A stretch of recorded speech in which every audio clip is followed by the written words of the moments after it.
uh, I was um, I was born in Albuquerque, and my mother and dad were Alberto Moya, and my mother's name was Trini, and she was Sanchez too. And they, my dad couldn't find a job here in Belen, so they moved to Albuquerque, and they were just barely making it. And I really did have a brother and a sister, but they were born. One was just 7 months, and in those days they were in incubators. So well, I guess they might have them, but they couldn't get to one. And then the boy's name was Ramon, and he lasted 7 months, but he cried all the time. And then my sister was born a year after that, and she was only a 5-month baby, and so she died, I think a month later, and and then I was born, and they thought I was going to die too, because everybody was dying on them, and my dad got an insurance, and he insured me, and they could hardly afford an insurance, but they had just paid 2 funerals, and they were thinking, this is going to die too, might as well have insurance. And so after I was a year old, they decided I wasn't going to die, so they dropped the insurance. Anyway, I grew up, they moved back to Belen and my dad got a job in the railroad, and so we lived in Madron. That's a section just how many miles? About 5 miles from Belen, and that's where that's his first job there. Anyway, I grew up there, and I think I was 5 years old when we came from Albuquerque, and I had a little dog that was my best friend. Somebody gave him to my dad, and I fell in love with it, and it was really a little ugly dog. Somebody had cut his ears off and his tail, but I liked. He'd sleep in my foot on the foot of the bed, and it was real cold in the winters, and he'd warm my feet on top of the blankets. So I'd tell him, "You go that way, and I'll go this way, and we'll meet on the other side." And he'd go. And to me, it didn't seem like anything strange, but my mother, I remember saying, "How can that dog know what she's saying?" And so we'd meet on the other side, and we were all happy. And my dad worked in the railroad, and he was the oldest one in his family, and his dad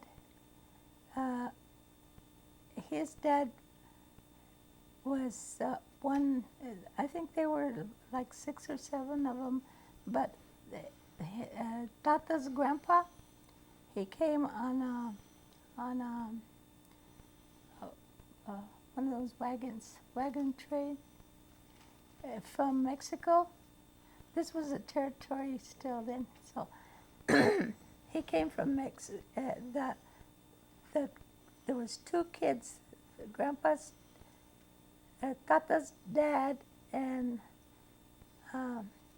his sister. And I guess they must have been orphans or something, but they came in that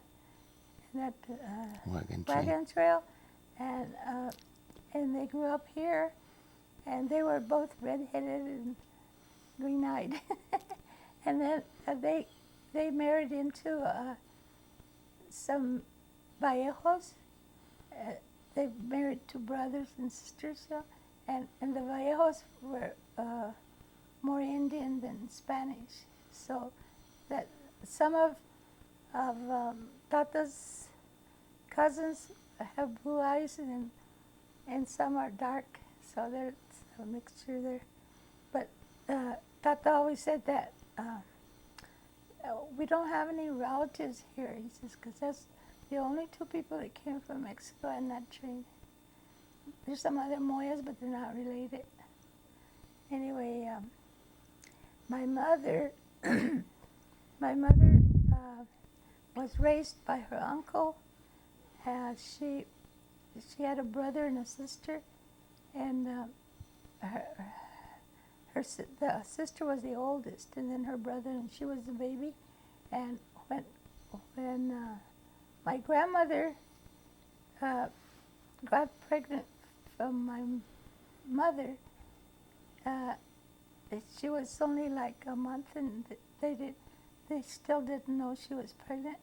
And her husband died, and he was working the railroad, and he was like a 300-pound guy, and he drank some real cold water and got a heart attack, and died before they even knew she was coming. And so my mother never knew her dad, not even in the pictures. So she was a baby, and then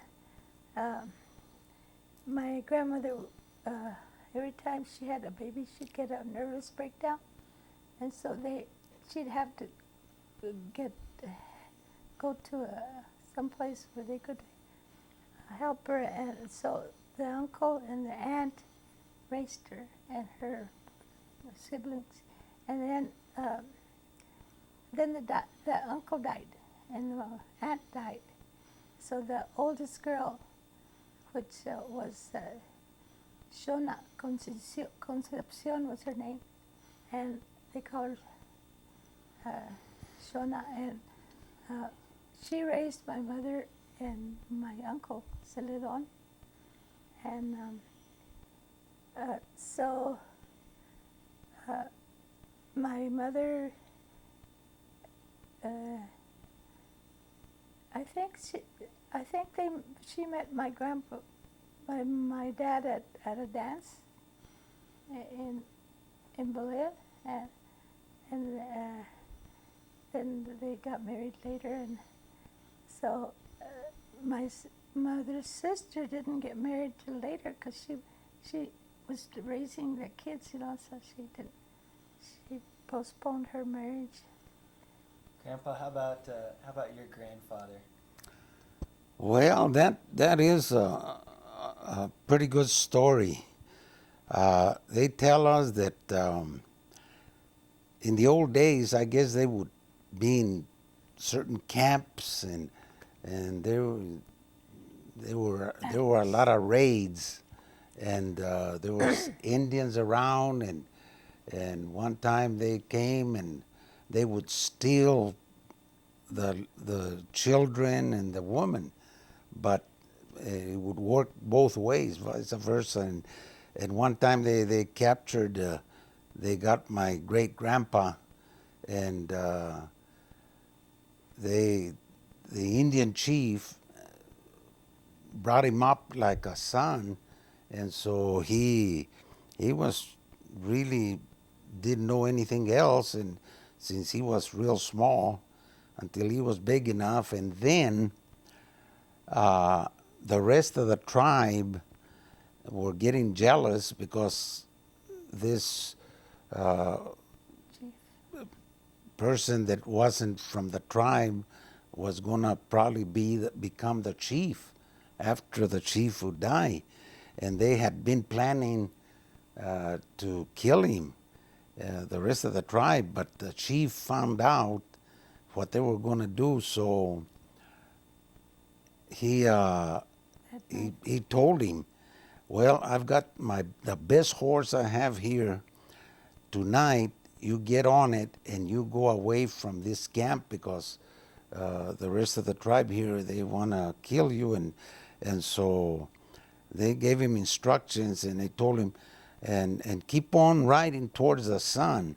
Of course, it was nighttime, And he just got on that horse and got out of camp, but he went around in circles, and he just made all kinds of tracks. In the morning, the rest of the tribe found out that the chief had given him a horse, so they followed him. And by that time, it was bright enough to where he fled away, and he was going, and some way or other, they were about to catch him, and he fell off of the horse or got off of the horse and hid, and the horse kept on going. So they didn't catch him, and he stayed there all day, and later on he walked and walked, and he got to a village pretty close to Grant's, and the people there knew that he was different, and so they didn't know anything about him.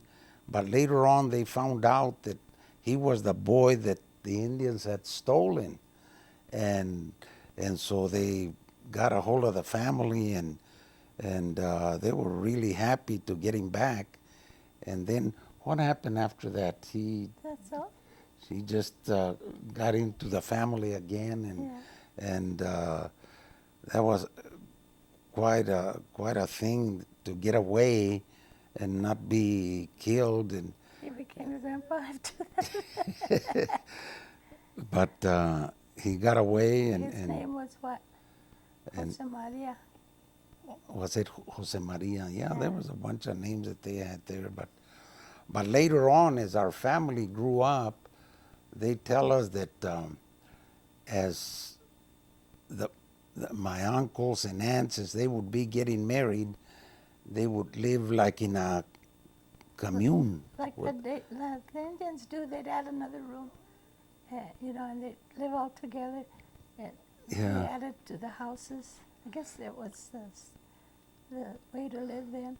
yeah, and they tell us that that grandpa must have been reading the Bible somewhere, but he would wake everybody up by singing Songs. psalms, and they knew that That's they, the way the grandpa get up real early. And he'd go around all the houses singing psalms. And then they had a devotion yeah. the first thing in the morning. I guess they all worked around there.